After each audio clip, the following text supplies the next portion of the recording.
Go. I want to welcome everyone back. It's been a long time. 16 months, 497 days. I haven't been counting them, but 497 days since we last met face to face. I hope everyone has received their vaccination. If not, please wear a mask. If you have, you can wear a mask if you want. It's your privilege. So we're just happy to see people. We've got a lot greater group here today than I was anticipating. And the only refreshments we have is some warm, tepid bottled water. And I think there used to be some donuts or something up here. I don't know who bought those. But we appreciate it. How many? Do we have any new members? If you could stand, let me introduce you. Geoff Parker. He's going to do the program today. He's a watch guy. We've got a number two. Back, standing up. New member? Yes. Great to have you. Thank you. And what is Ralph? Oh, I think Ralph went to the car. He bought the Ollie Baker, so he wanted to put it out in his car. But I hope all of you paid your initial $50 entrance fee to Charles. We appreciate it. Now, unfortunately, during the 16 months that we've been out, we lost 5 members. And I'll name them off. With Bernie and Carol Tepke. What? TCAP. Tom Champion, Larry Whitfield, and the latest was George Beasley, Carrie Howard's husband. Some of you went to the celebration of life last week for him. I'd like to ask for a moment of silence for them.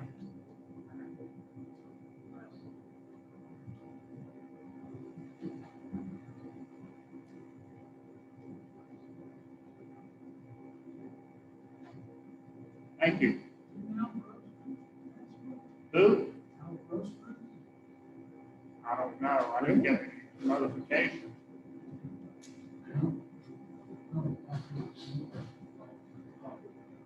We're going to assume they're alive. If they didn't notify us, then we're expecting their dues. So, I appreciate it. By the way, speaking of dues, if you've got 2020 on your name tag, you owe Charles for this year's dues. What we did was moved everyone who paid in 2020 to 2021. So if you have 2020, you haven't paid. I appreciate it. You see Charles come out. And I'm sorry, Bob. I know I'm walking in and out of the camera. You're good. All right.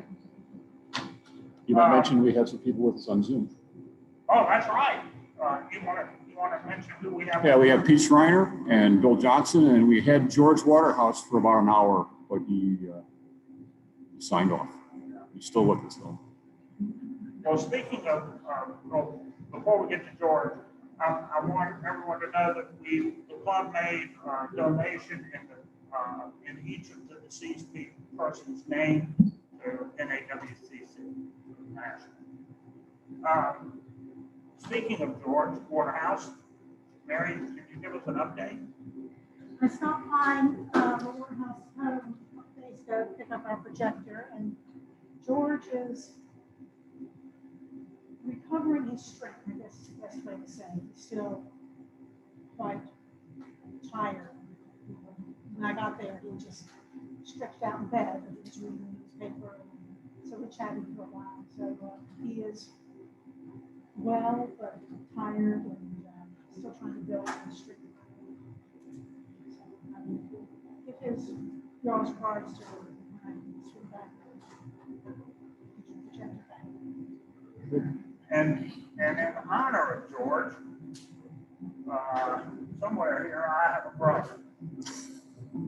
Did he provide it? He provided me with a brother. What's the definition of a committee? A body that takes minutes and wastes hours.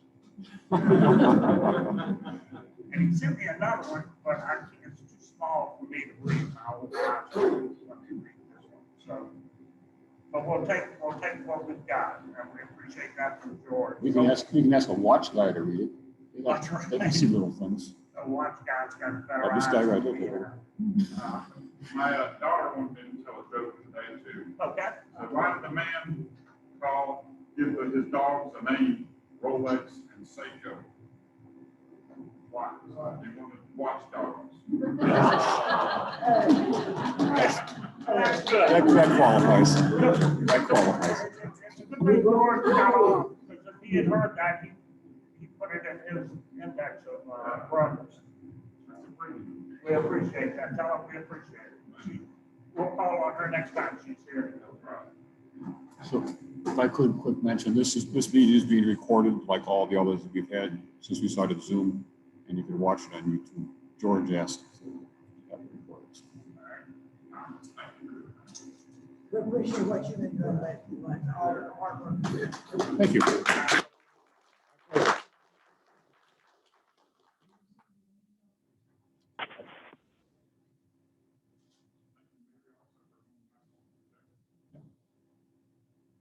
You know,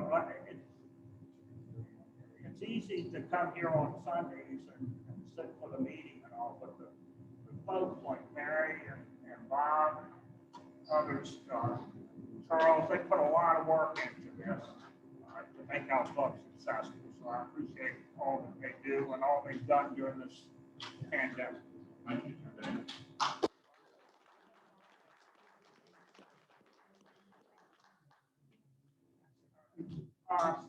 We've got a number of announcements. We've got some sign-up sheets here for the regional in Chattanooga that will be held in September. These are sign-up sheets for various committees. I would urge you to volunteer. We need all the volunteers we can get. And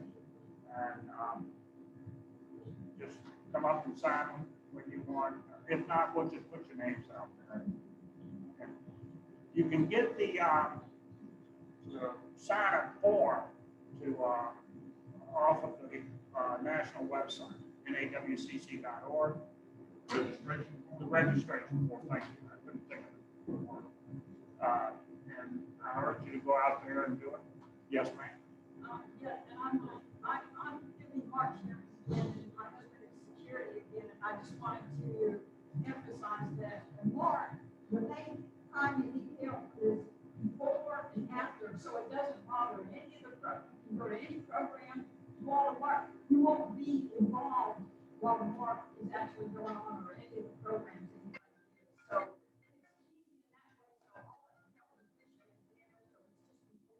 set up and after for takedown, mostly, and then Glenn tries to get just 1 hour out of everybody because it's just too much.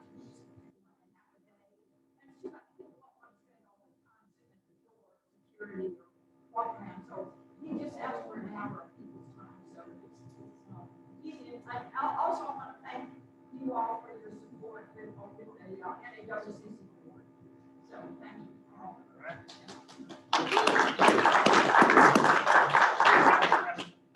Just a second, but we've got 2 members that are on the board now, national. It's Sherry and Sherry Gibson and Renee Colson. So, just like the federal government, we're hoping that national will send us lots of money. Besides, we have 2 directors to vote again. Lynn. I thought we can wait. Okay. Wait for the One hour up the front door, I'll end up back with you, conflict, make sure you want to see, I'll cover for sure. What else we doing about that first thing? 1 hour is easy to do. 3 years back, we wanted to touch some untenable crops. One of those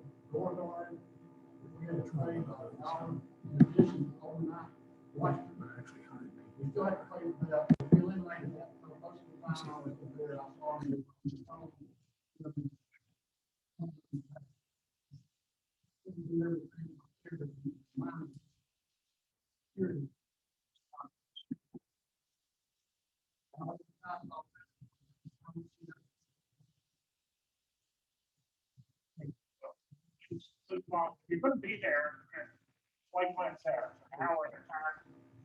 It breaks up the day. You can sign up for more, but we'll take it out. And, yeah, absolutely. It always is. And real quick, don't read that email you sent, but real quick, can you tell us how many people you think was at the Ohio region?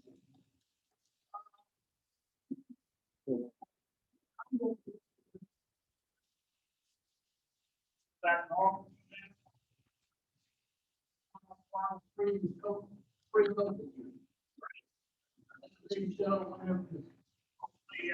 But we will have a light number, in that.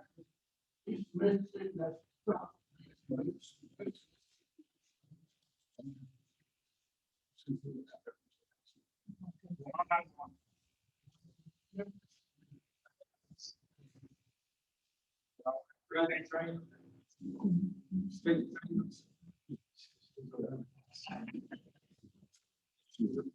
Seeing yourself. I did get an email from Don McKay. And all the Yeah, it is. Great. different things going on this year. They got to ask for $100 that each club Yeah, donates. when you show me. Sponsored regional. Let's So talk about heat right now. I don't think we need a vote for this. It's an annual event. But I'll send a $100 check to Don's club. Just for our. But dictator, that's right. We've already got the sign-up sheets. I think that's all. Do business announcements. Anyone, did I miss anything from that? Speaker set for today, quite obviously, with Geoff. And I have a speaker set for October. I'm still looking for a program for August. And now that we are back in person, I really don't want to have to do a video. I want to do something with person speaking. So I'm good at recruiting the Army money.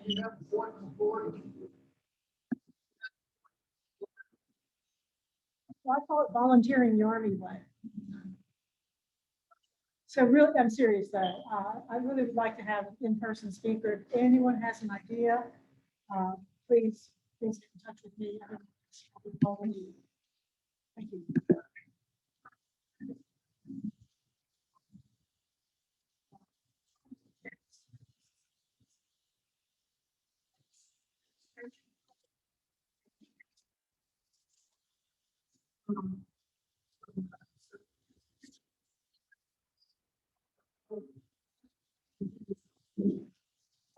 Thank you for mentioning that.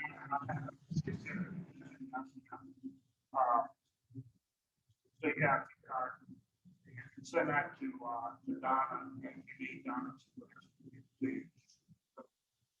One other thing before we get the treasury report. Steve Marsh. Steve Marsh sent Randy an email. He's got 6 cabinet box. He blacks. He's got the glass, he needs the glass installed. But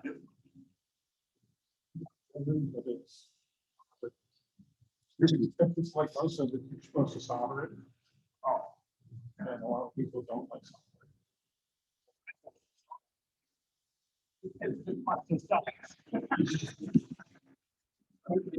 I can verify that. yeah, me too. So if anyone would like to volunteer to install the glass and get Steve Park, let me know and you can be arranged. We'll get it done. All right.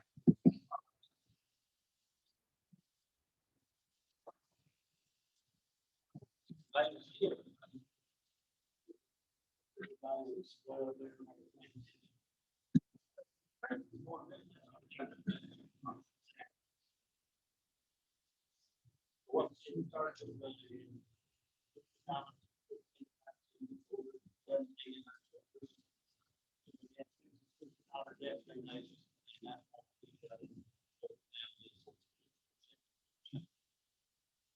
of right now, we have 81.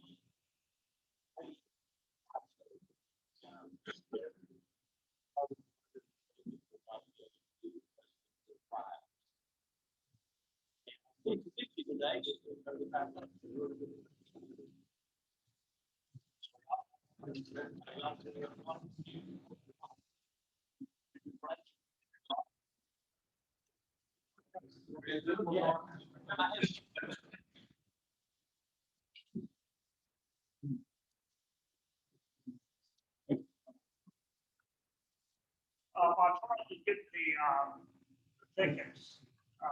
The Tuesday night group, we're meeting, start meeting at the end, face to face.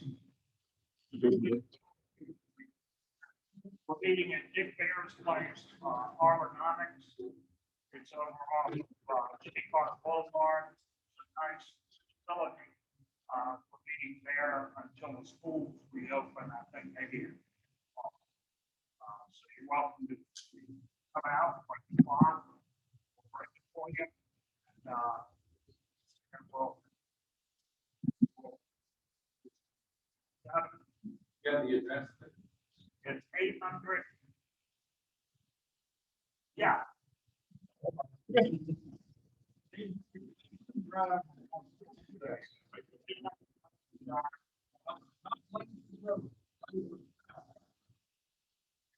a curvy little road, so, and it comes up on you all at once.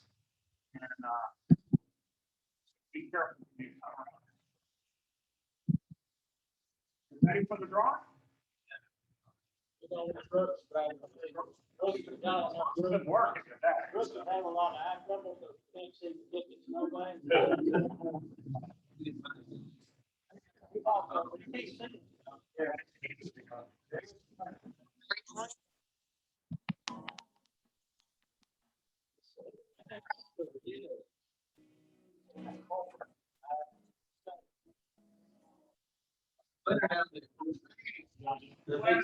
Really? That never happens.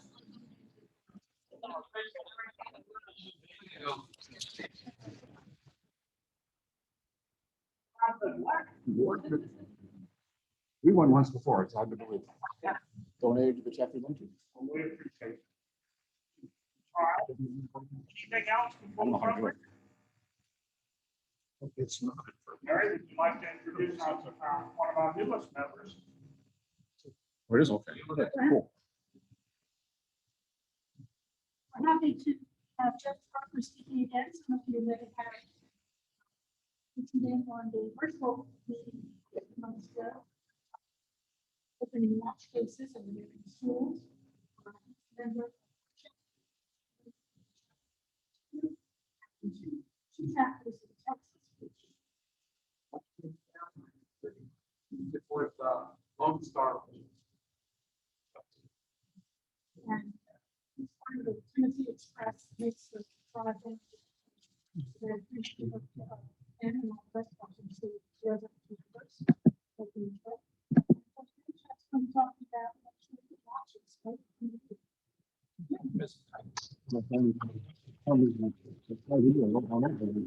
All right, folks, I'm Geoff Parker, and Jerry told you a little bit more about me. If you want to know more about me, approach me. I'm very, very approachable. I'm happy to talk with you guys and chat. So good about you. Good, okay. I've got to be able to see the screen. Mary's going to help me with the presentation by pushing the button. And I've got to give special thanks to Brooks. Brooks brought in 2 watches today that are going to be part of this program. So another round of applause for Mr. Brooks. No, they're not real. Just once. Yeah, that's.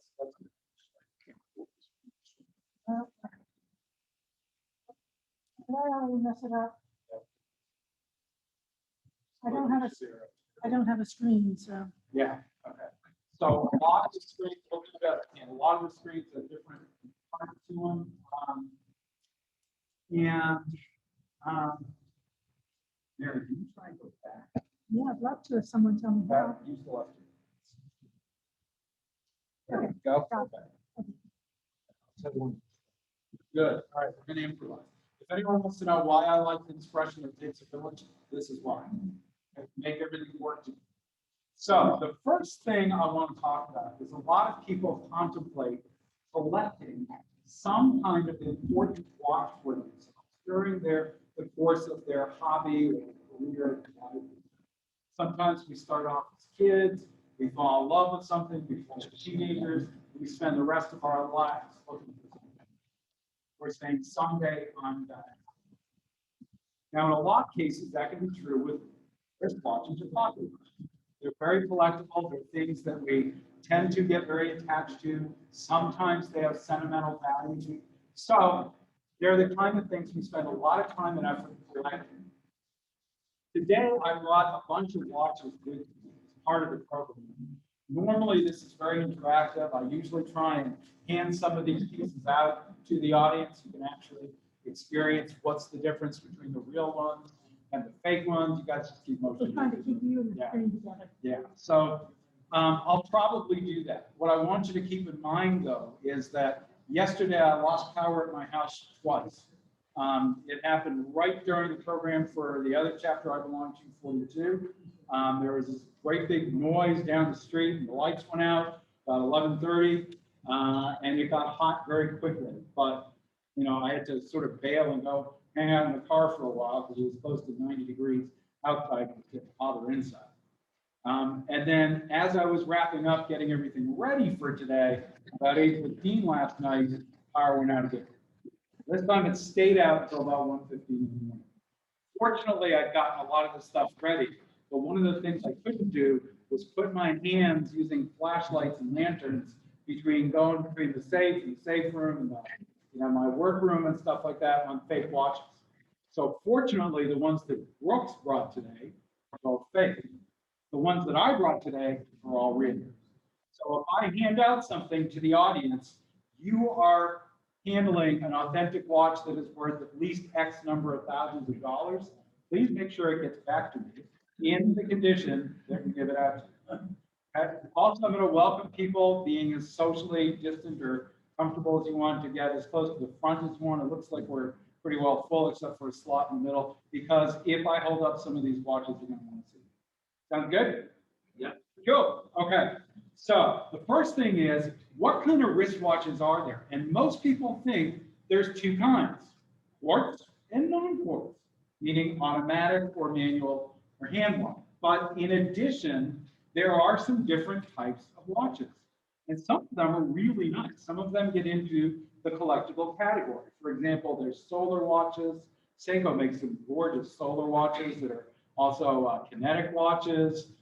Kinetic watches use ceramic cell to store the power, and they can usually store that power for quite a while.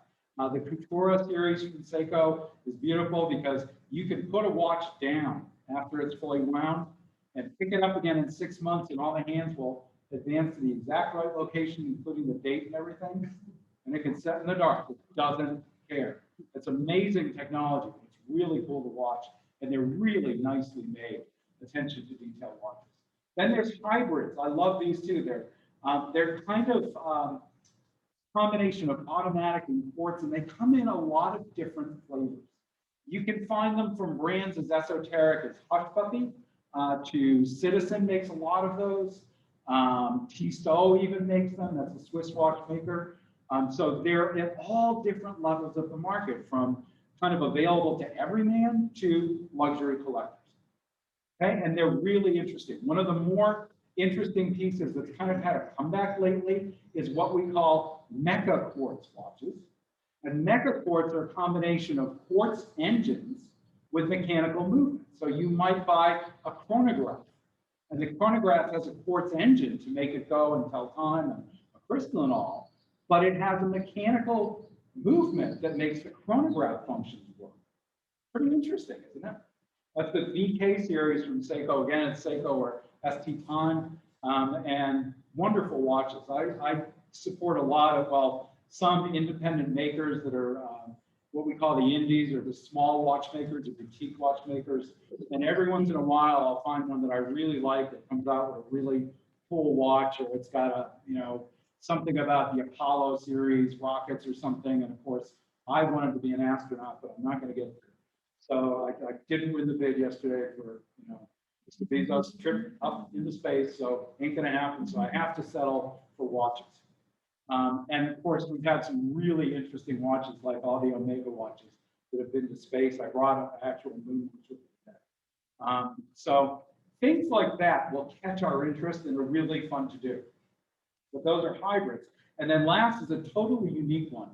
There's only one manufacturer that does this. Again, it's Seiko, and it's the Grand Seiko spring drives. They're the only ones on the planet that made it, and they're the only ones that have it. What is interesting about this watch is that even though it's driven by an automatic engine, it actually has a belt and a wheel system to keep time, and a very, very interesting integrated crystal. So it's the only thing like it. And the biggest feature of this watch, there's really two.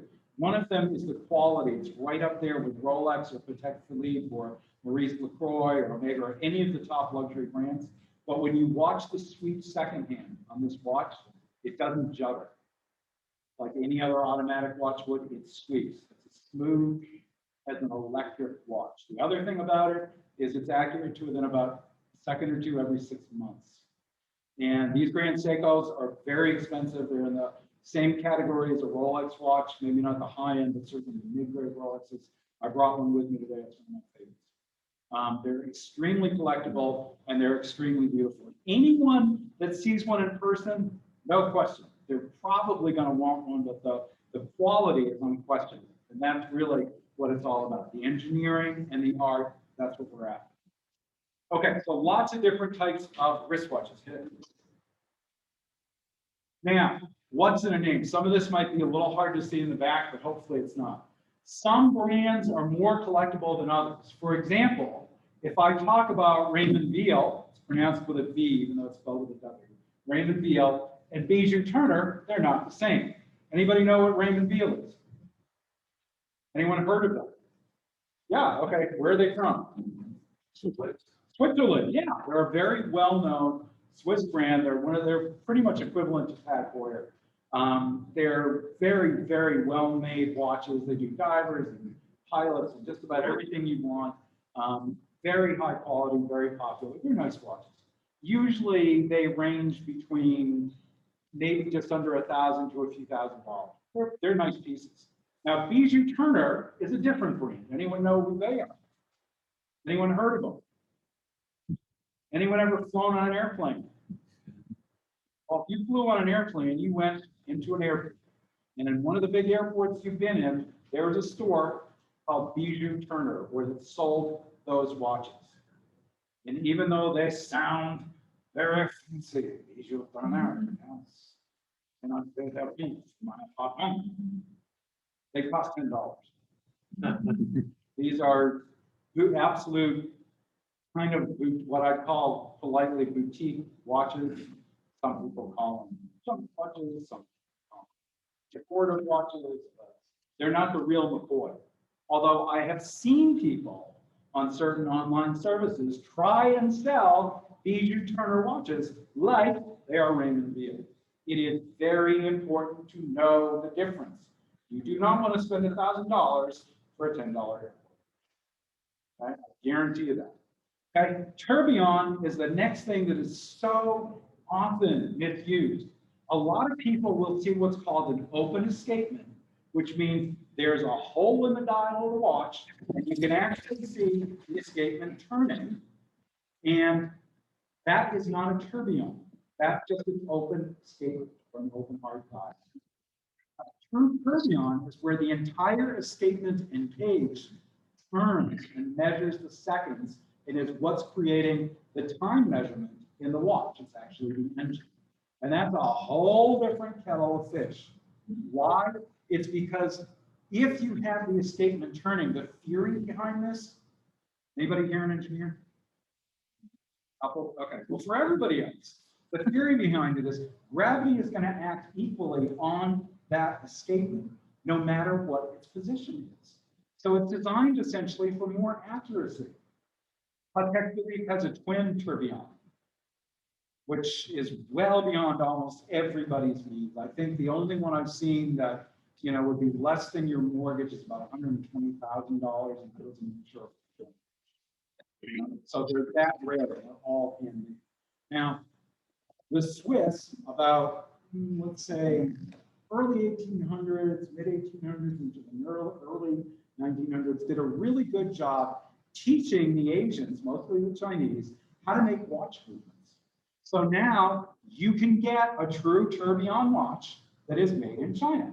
Seagull makes the movements. Seagull, if you want to buy a Chinese watch and you've got an option to buy one with a Seagull movement, they're pretty much the best ones in China.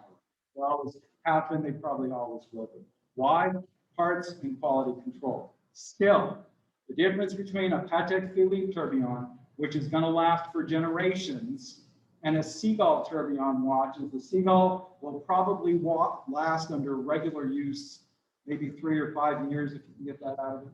That would be good. A little bit of a difference in quality, right? And you can see it at every aspect of the movement, from the way it turns to the parts it's made from, the way it's put together, the attention to detail in Geneva stripes or Damascene, the decoration of the pattern. Does it mean you shouldn't buy one? Absolutely not. Get one if you want. I've got two. One is too big to wear. I lost a lot of weight recently. It's about 55 millimeters. Feels a little bit like strapping a small alarm clock on your wrist. But it's a limited edition. It's got day night. It's got GMT. It actually is fairly rare. The difference is Sterling that makes it, STHURLING, uses mostly Asian parts, and this one is no exception. It says the watch is worth about $6,000. That's what their manufacturer suggested retail price is. They trade at about $500 or $600. And I think that's the right price for that watch. They're not bad quality, but they're not handmade Swiss watch. Okay, so watch out for terms like tourbillon. Now, unbranded and homage watches are perfectly legitimate. What are those? Well, a very well-known watch company called Rolex has patented all of the designs they have created. They actually own patents. They own patents for oyster cases, crowns, dials, hands, bezels, movements, all the different parts, bracelets, all the different parts of a watch. Still, they are the most copied brand in the world in terms of watches, because everybody wants a Rolex for the most part, but not everybody can. So people tend to copy them. Now, why do I bring this up? I bring it up because there's a very good watch manufacturer in Germany. His name is Günther Steinhardt, and he owns a company that makes Steinhardt watches. Steinhardt, for a long time, made homage watches, or essentially clones of Rolex watches. But there's a rub. They didn't cost $5, $10, $20,000. They cost $500 to $1,000. What did they use? They used German-made cases. They used Swiss ETA ETA 28 series, or 20, for the most part, 28, 24s, and 2893 movements. Very high quality Swiss movements that were incredibly accurate. Some of them actually certified by the Swiss cost standards. But you were going to pay that kind of money for them. You're going to pay about $500. What did they look like? They looked like Rolex Submariners. Right? And of course, they used that distinctive Cyclops glass to magnify it, to light them out. And they used cases that looked exactly like the oyster case, and they were waterproof to the same levels. So they weren't a Rolex, but they looked like them. We brought, I think, 2 examples of those today. Very, very high quality watches. Nothing wrong with them. One of the reasons why I like Steinhardt, as I was thinking about if I want one or not, because lots of boutique watch buyers were raving about them. We had the Paradise wildfires in California, and one of the guys caught in the fire that lost everything, including his watch. It literally melted.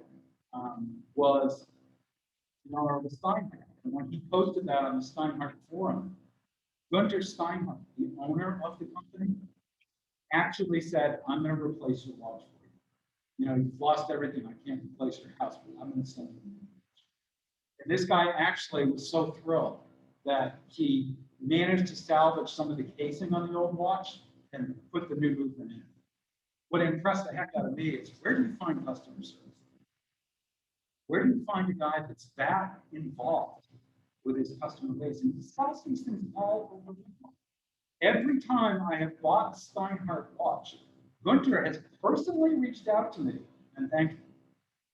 He doesn't know me from Adam. I haven't even bought them directly from him. He's got some companies that would sell his watches from him. And it's like, I'm like, I'm really impressed. So any guy that's going to spend that kind of time and attention with his people is likely to do that with his watches. What is the long and the short of that? There's nothing illegal or wrong with homage watches or unrated watches that look like a Rolex, as long as they don't say Rolex and they're not infringing on someone's copyright. There's a company in the USA named Ginault, spelled G-I-N-A-U-L-T. They make superb timepieces that are assembled in America. I like that. There's not a lot of American watch makers.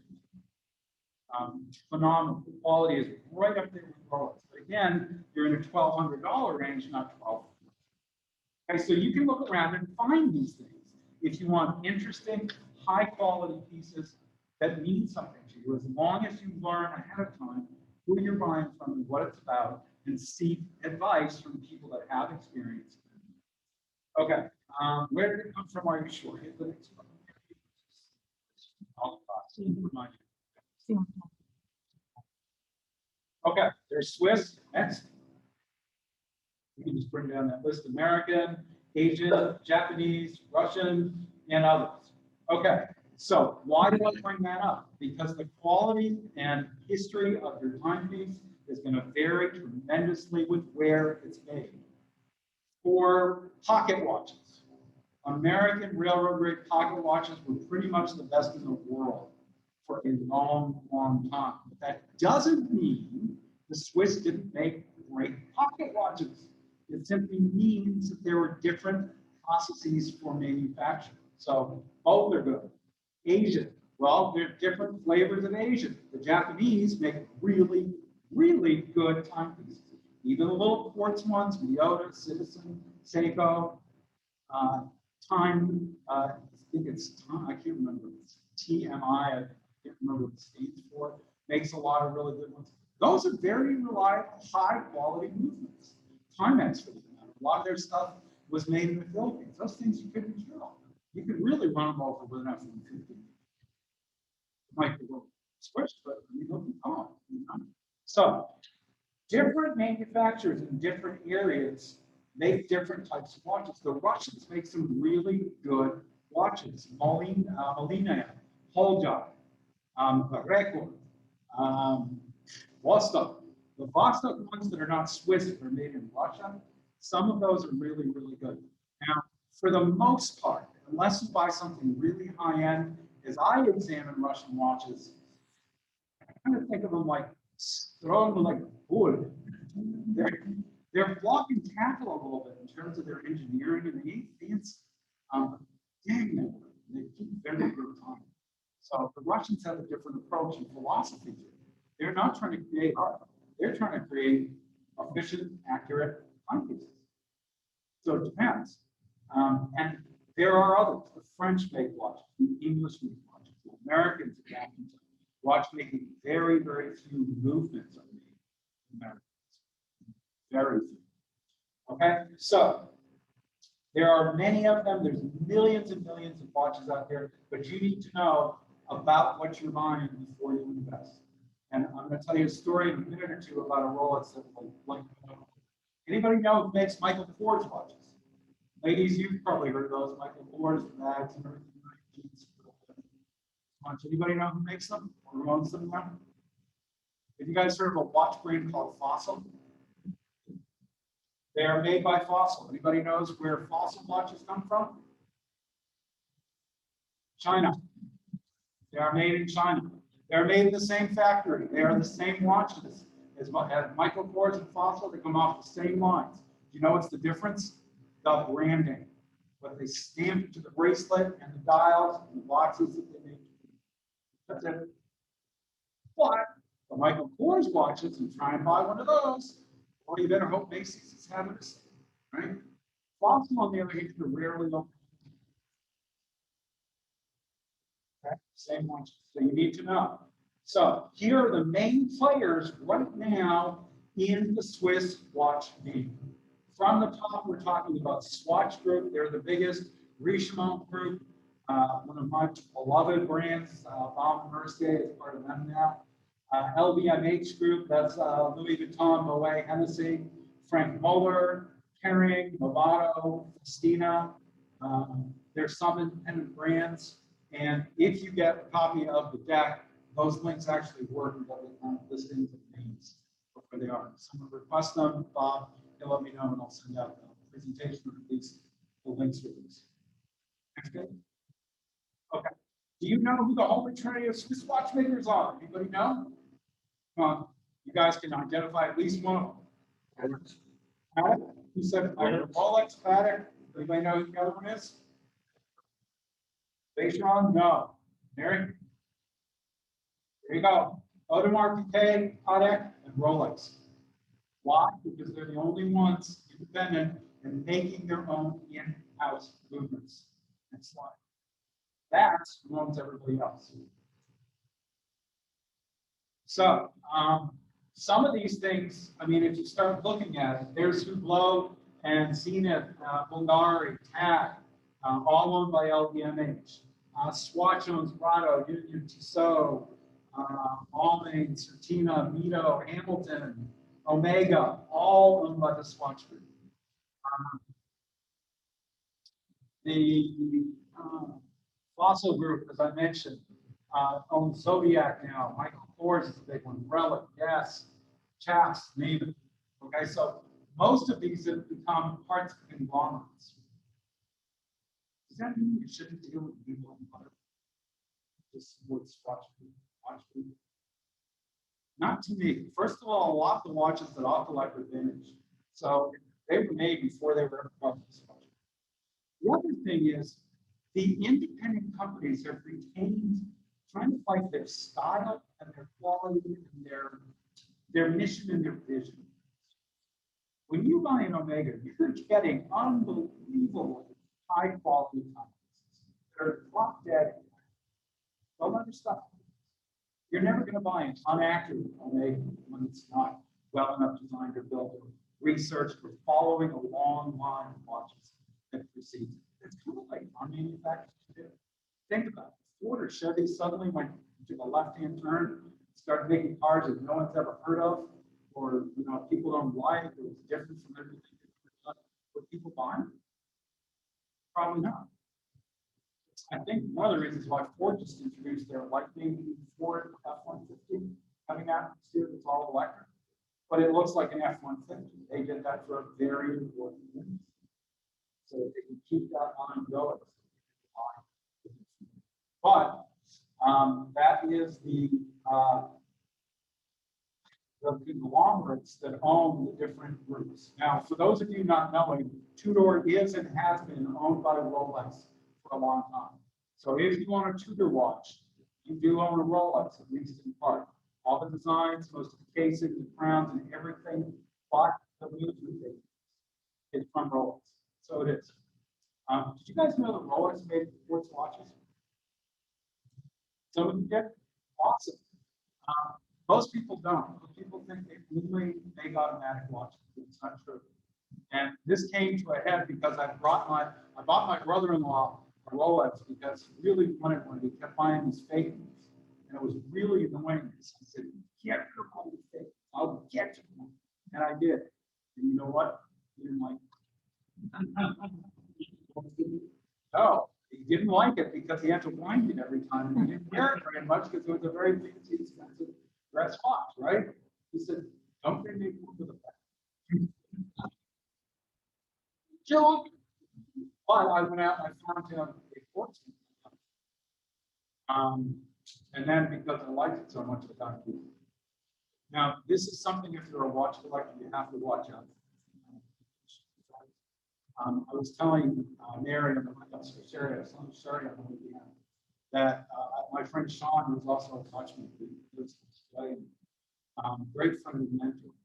He was working on a 1901 Omega pocket watch that was damaged in Hurricane Harvey. I used to live in Houston. And we had to go through Holy Mary Hannah on the Swords pockets and make parts, find anything that could resurrect this poor flooded out watch, which had a lot of rust. Because none of those things. And I said, listen, but you better watch out if you fall in love with Vegas. He was like, they were, well, two good things. Well, one good thing and one bad thing. The good thing was he managed to completely resurrect. And it actually won first prize 2 years ago. If anybody was there at the national, you saw Sean's resurrected. Boy, it was on the chapel. The bad thing is that he fell in love with it. So, well, it's because they're not cheap. But when he moved back to Australia, I was so sad to see him go. I actually gave him my favorite.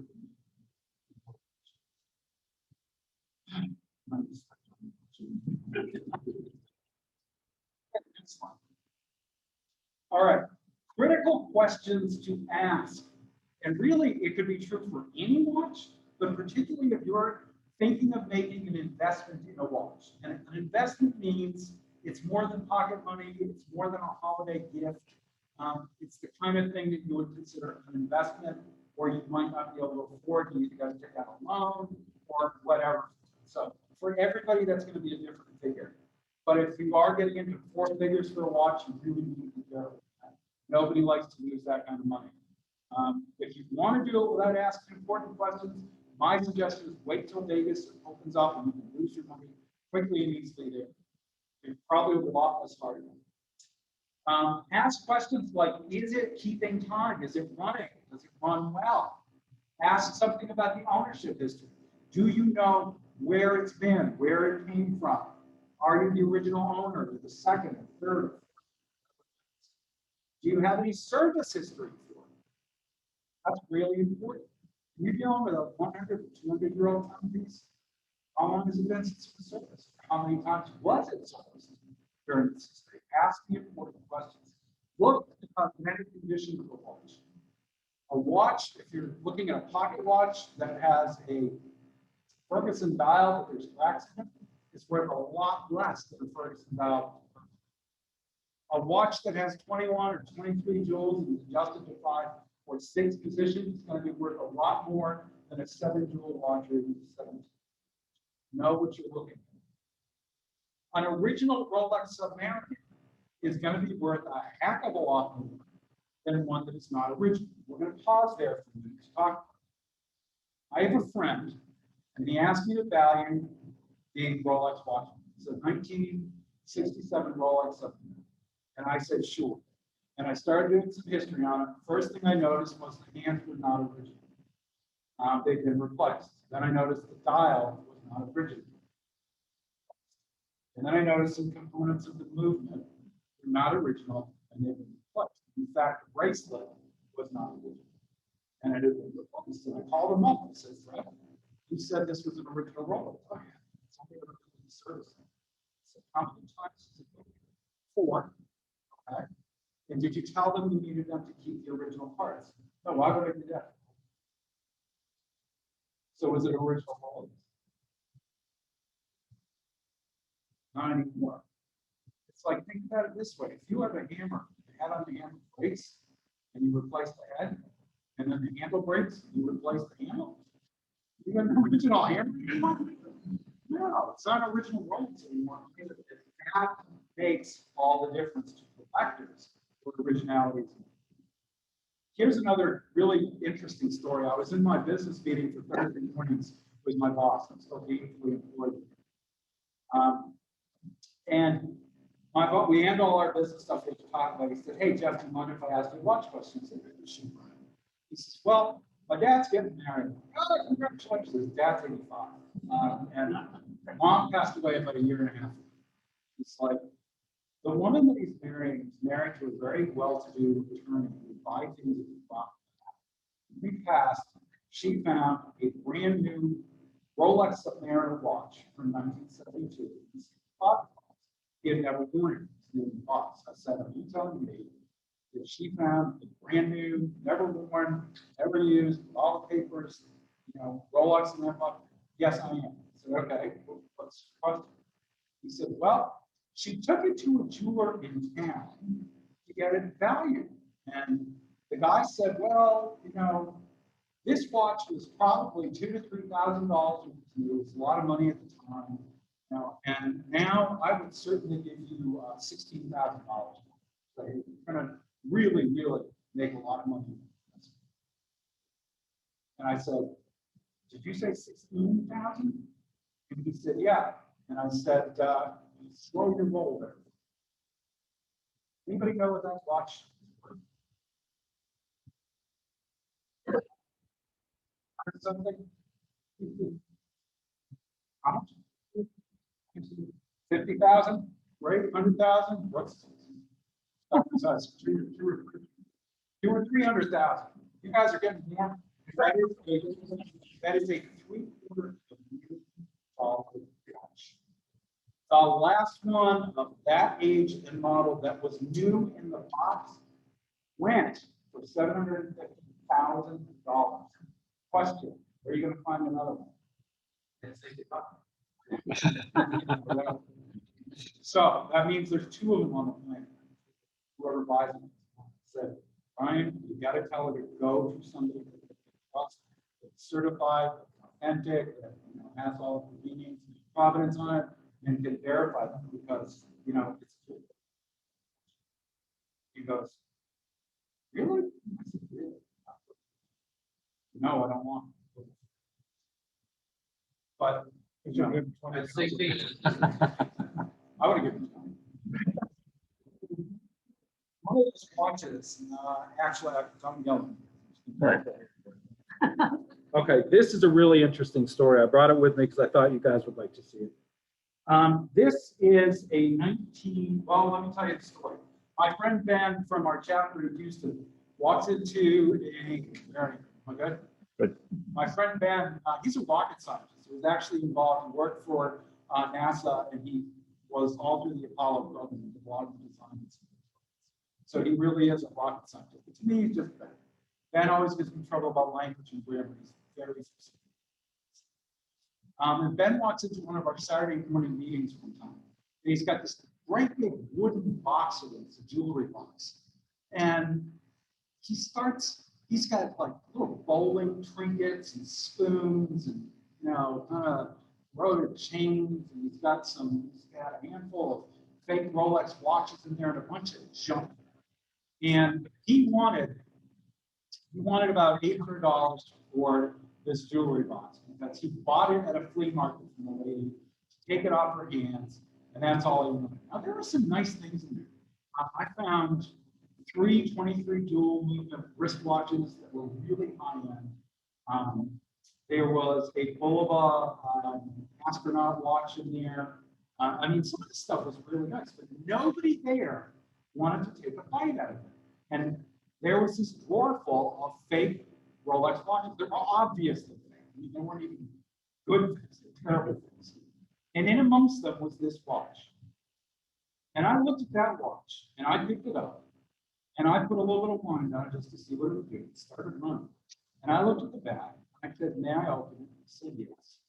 And I opened it, obviously, I went towards my loop. And I started to get lightheaded. About fell over because it's real.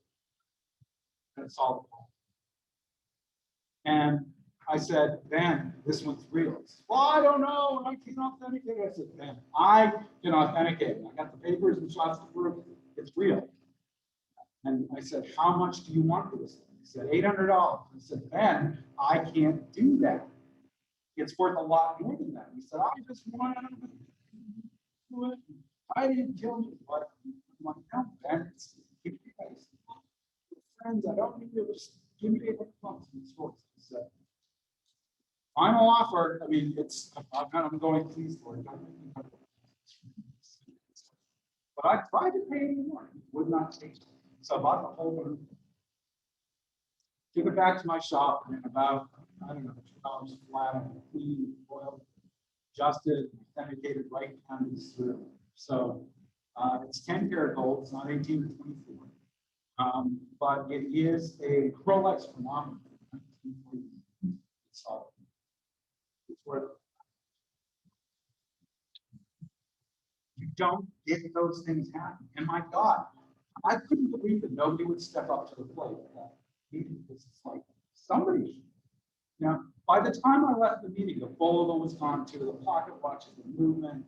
I can't remember what else, but I think I had my money back before I walked out the door. They were all buying it from me. Yeah, just stepped in. Yeah, right? It's like, but I didn't care. It was all secondary, but for this, because I knew it's the only time in my life I was ever going to fund it. If you promise to pass it back, and please do not wind it.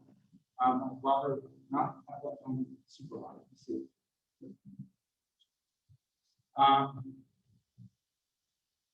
You can see it, but it's probably one of the only ones of these looks. Yeah. So that's not automatic. Well, $100. Yeah, that's me. How often are you gonna get? I mean, you gotta be in the right place at the right time sometimes, but you also gotta know what you're doing. Okay, it's just one of those things. Okay, so we talked about originality. All right. So that begs the next question: is it real? And how can I tell if it's real? So let's see. All right, so this is a Breitling chronometer. It's called a Breitling Sharp. And it's an automatic wristwatch. It's supposed to be 23 joules. It's supposed to be a real life flight training. I'm going to pass it around. You guys tell me. It's real. We're going through this. Here we go. Here, this one is not running right now. This is a Rolex Oyster Sport. It's one of the 14 of them. It's actually, well, it sure looks legit to me, but I want you guys to tell me, is this a real thing or is this a new? Okay, so start that. And if you don't mind, just back away from it if you want to.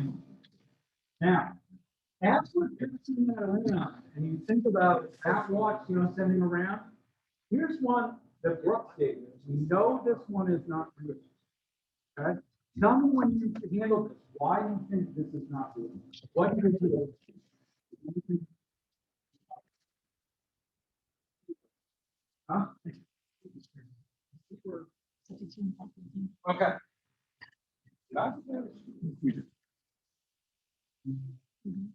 No, straight.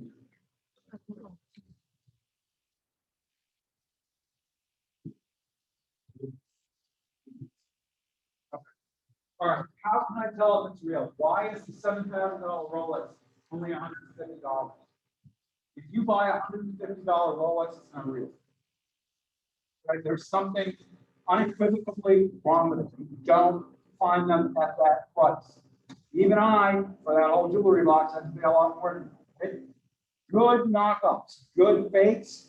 If you buy them these days, they are probably maybe $200 to $300 the most.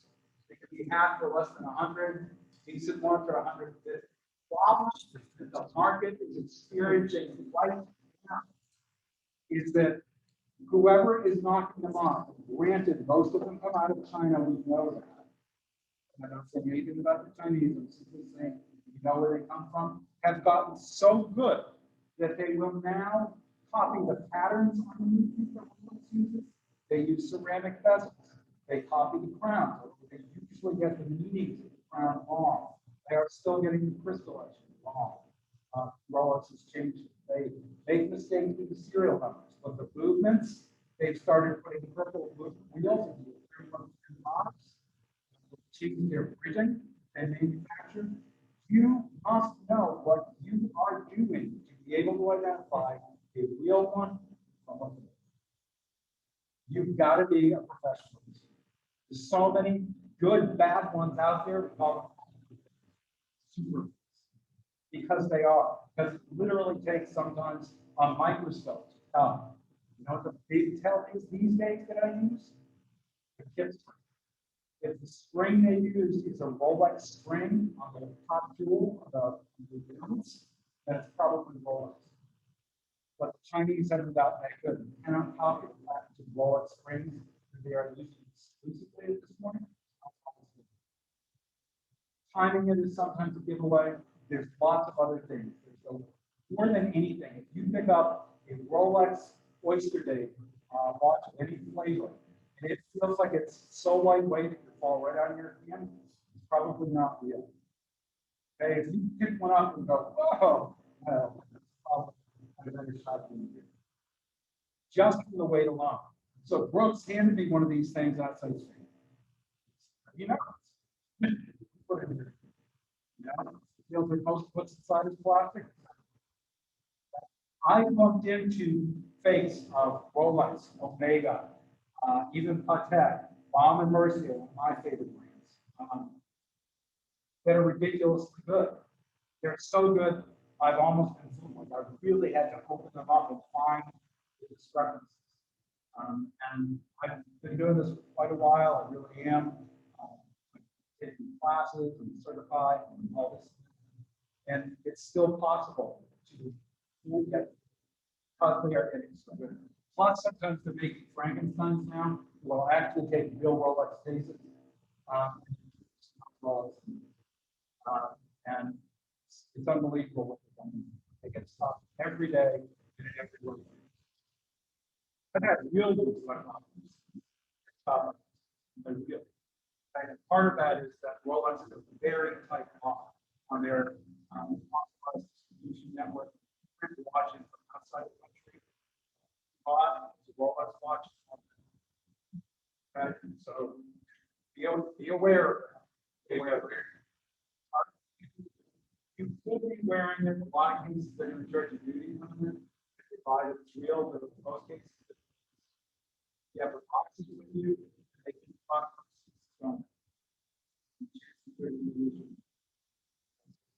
Very, very so, well, back.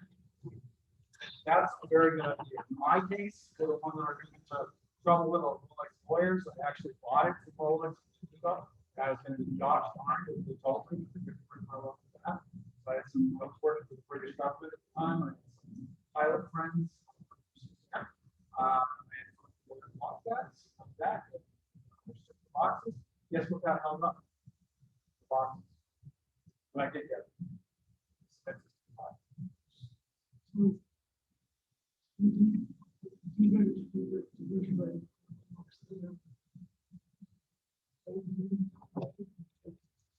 There are certain cases where you can get it and come back, but you gotta pay like so unless you get a really good deal on it, they get it tough and the Rolex paid for it to get it. Times have changed. It can be very, very serious. Who can I go to if I can't figure it out? Who have doubts? Okay. First of all, if you haven't seen the watch first, if you have not had it appraised by somebody that you know, like, trust, you can rely on, like somebody from the club, walk away. You know. That's a chance to be really good. You are going to lose your money. It's not fun to do. If you have doubts, walk away. There's going to be another biggest problem usually students bump into is we get emotionally involved.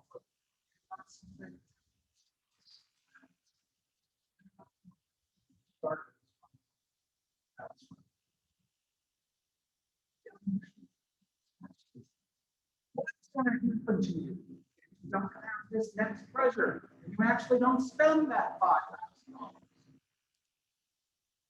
Right? It's why, you know, part of me when during that auction, I promised myself to buy. So it was like, oh, you like that voice.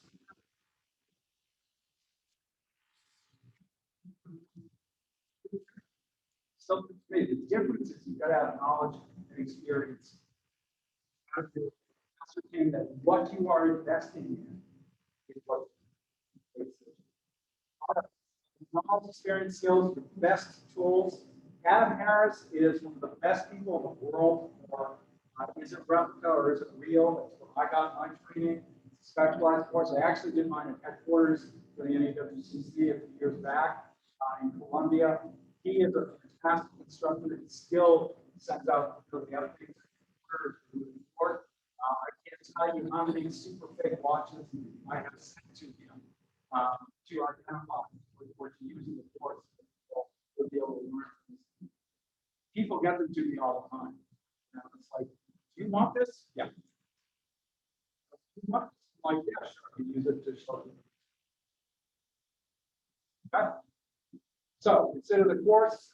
Let's realize the email here left. Sorry, I got it there. Okay. How do I figure out what it's worth? On the table there, I have, I think, Casey Shugart's watch price guide. Yep, complete price guide to watches. The last publication date for him was 2018. Casey is no longer with us. Right, complete. That book is like a Bible. But they're all out of date. Most, yeah, 3 years out of date. The market has changed considerably. All the new stuff that's come out. So you want to call. Yeah, that's it. Okay, so if you want to hit the books, you can try and price it online, find out what the market value is. You want to hit forums if you possibly can. Go to do not go to people that have an investment selling. Go to people that are reputable and experts. NAWCC has quite a few in there. Paris, you guys ever watch that show, Pawn Stars? Okay, Adam went out to Las Vegas and put the entire staff of Pawn Stars, Richard, Chuck, whatever, Chumley, and all of them through the course because they kept buying fake watches. They get buying fake watches. So you put everybody through the course. I can't condense a 5-day course down to an hour or 2.5 hours. But what I can tell you is it is comprehensive, it is rigorous, it is possible to get certified, you know, learn how to appraise things from that course. Other courses that NAWCC used to have, I recommend it. Beware of jewelers who don't know how to appraise watches, or who may want to make a killing. And I had a guy in that story I told you about my boss Brian. I think he had to have known that it was worth a lot. Right? So you want to watch out for it. Don't let people do favors for you. Be careful. Sometimes you get what you pay for. Free, be careful. Advice on the other hand is the trust is worth it. Old does not necessarily mean valuable. Be aware of that. There's a lot of old stuff in the world. It's not necessarily worth what something else is when we assign intrinsic value. Okay, it might only be medium rare. Anybody who's on eBay sees the word rare all the time. Rare. Well, actually, no, it's only 3 million. So I got so fed up with that. And when I started posting auctions, I called everything medium rare. See if I get a laugh.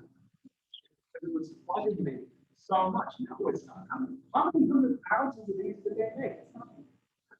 It is what it is. Now, if I've got one watch, that's rare. Rolex I passed around, that's all rare. You guys have ever seen one of those? Happen to bump into a big national show or something like that. Is it safe to buy from a pawn shop? Well, be really careful.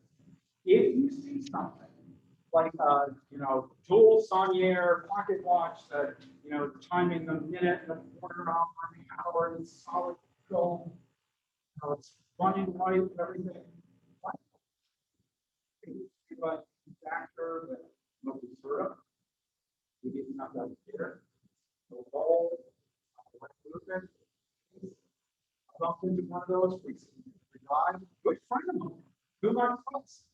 So he said, hey, I go to jail in Apocalypse.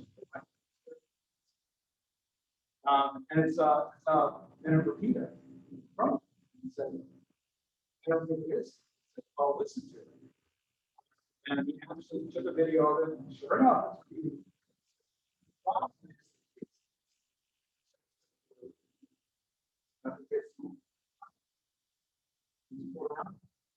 and I said, we're gonna have to figure out how that movement takes. That takes or that's something not like look it up to do why that's take the movement in.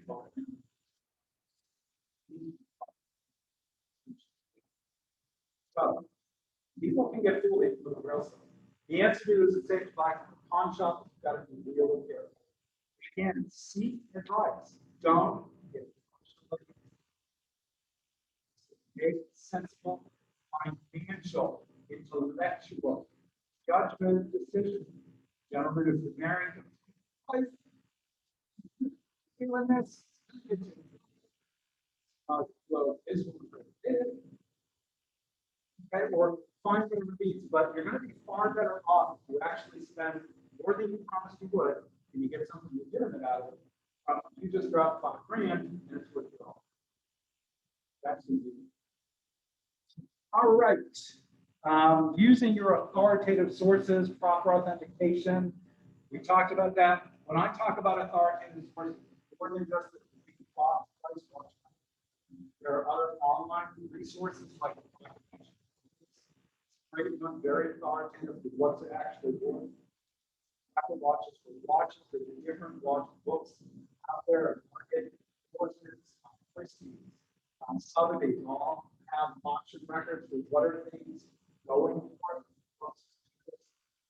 Identify, so there's lots of different ways to find it or to see a content.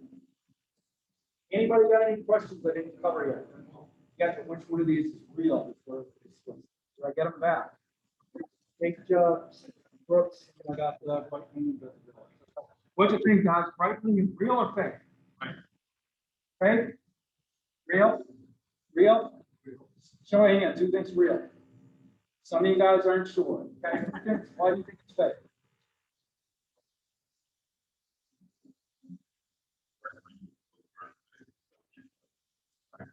Okay.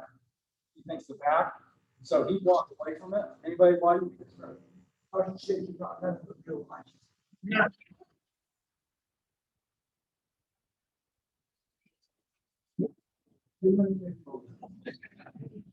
Whoops, goes out of listening, which is good. This is actually real. I'm gonna get $50 for it right now. Sorry? It's fake, I'll get $50 for it. No, but you can give me 2,000. This is a shark, and they didn't make a lot of divers, and one of the differences in the divers that they made is that they used the standard Jackson tool.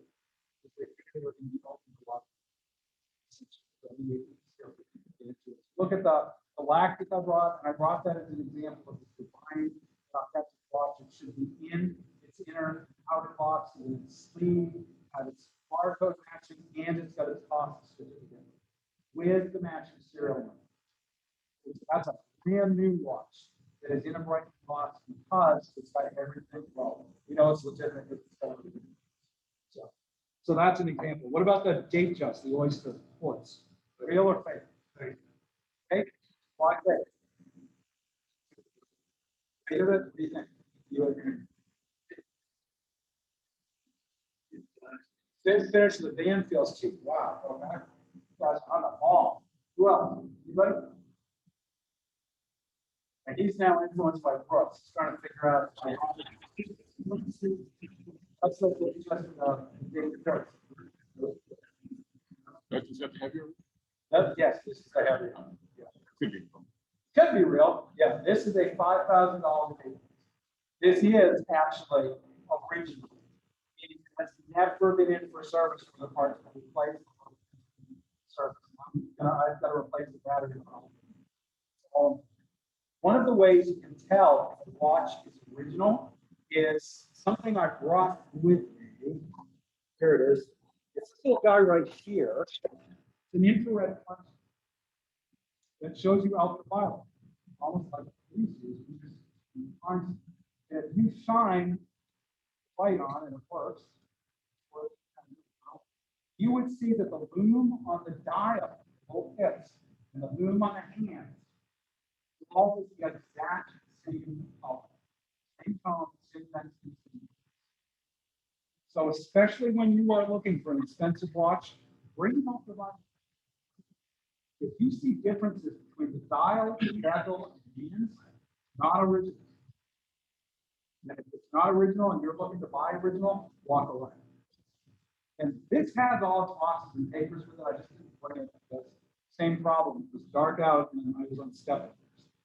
Now, use 5,000 is the current. That's a very hard to buy. You can buy it on Chrono 24. You're going to see them 67 now. There is one thing that is not original, and I don't think nobody mentioned it, but the last link before the class is non-original. These are all solid gold buttons, and so is the best. So that's part of the reason why it's so expensive. But the last link is, the reason for that is I refused to spend $500 to get a link for that watch when I bought it. I needed one more link. I also weighed 140 pounds more than that. So the irony of that is I spent about $120 to get the non-original link that matches. None of you brought it up, but I don't need it. So, a couple of other interesting things. This watch I didn't hand around, but if I did, you'd notice it was extremely heavy. Probably at least 100. This is the Bomb and Mercier Riviera chronograph, and it runs off one of the Bomb and Mercier 7750 movements that they modified. They are accurate to do it in 1 to 3 seconds a day, and every piece of yellow you see on this watch is solid gold, including the bezel, crown, the links. And I did throw one of those links, and they did cost me. Let's see. Yeah, so that's why, I mean, it's like I had one silver link and it was just plugging. So I was like, I actually had to have them make it for me. So I ordered it out of Bomb and Mercier in New York.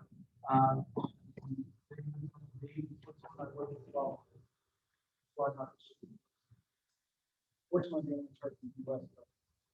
Actually, about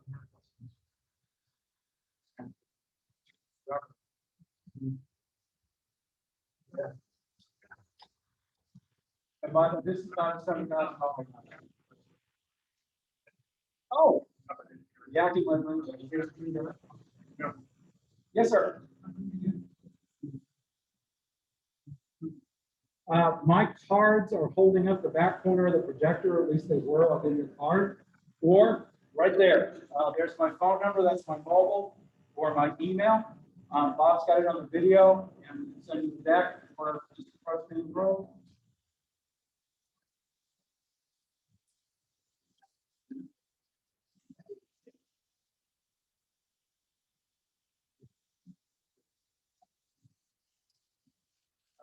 Yes, get it a price.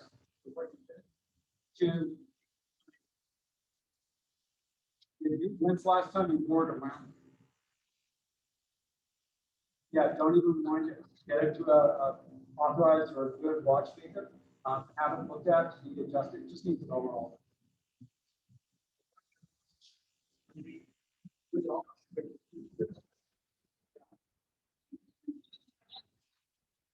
But if anyone, after we're done, as we're walking out, if anyone wants a card or wants to see some of the watches, come on out. I apologize. You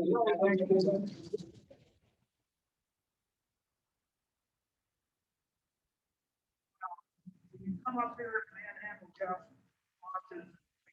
Yeah. There's a part here for Geoff.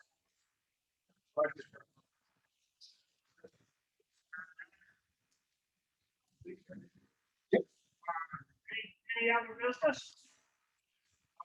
April 21st. I really appreciate all this of it. Feel free to share some. Yeah.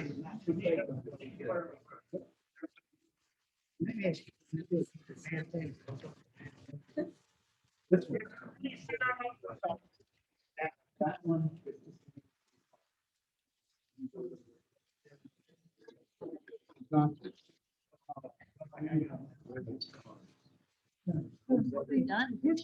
Yeah, that's the right.